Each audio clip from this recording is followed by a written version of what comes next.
दादा, तुम्ही उल्लेख केला म्हणजे गणेश उत्सव राज्यभर सुरू आहे, मात्र एका बाजूला मनोज जरांगे पाटील हे मुंबईत पोहोचलेले आहेत.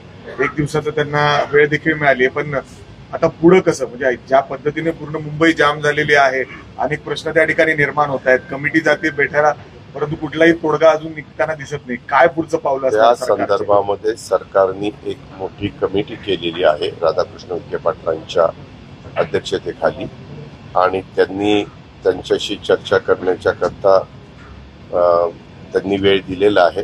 ते चर्चा करतायत.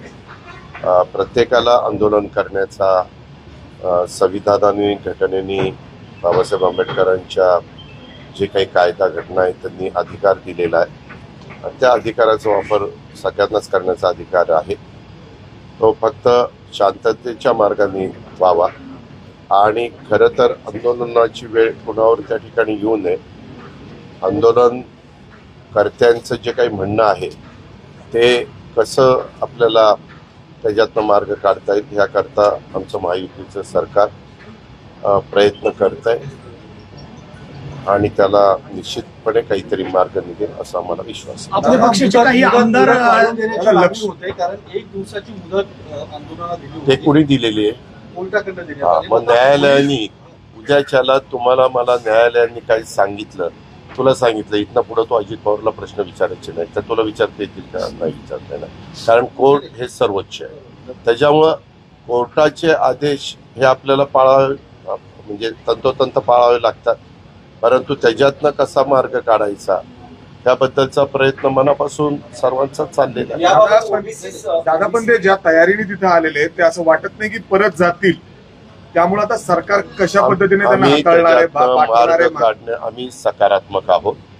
आम्ही मार्ग काढण्याचा मनापासून प्रयत्न त्या बाबतीमध्ये करतोय. आता त्या संदर्भामध्ये चर्चेतनं काय ते योग्य मार्ग निघेल असं मला वाटतं.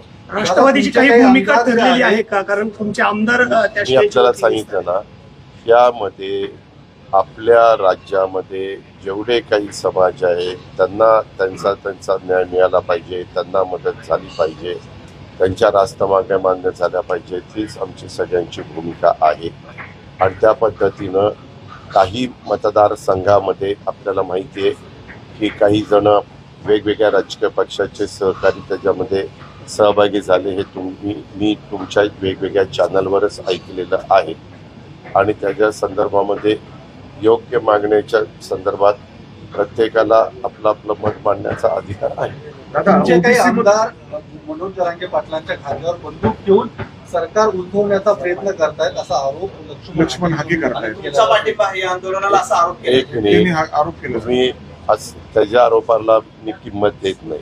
विनाशकाले विपर्यंत होती हे आताच नाही, त्यांनी मागे पण काय काय आरोप केलेले आहेत.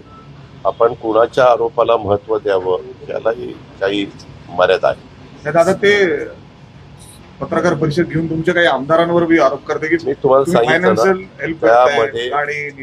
त्यामध्ये मी आपल्याला सांगितलं मी कुणाच्याही वक्तव्याला उत्तर द्यायला बांधील नाही, आणि त्या व्यक्तीच्या तर अजिबात नाही.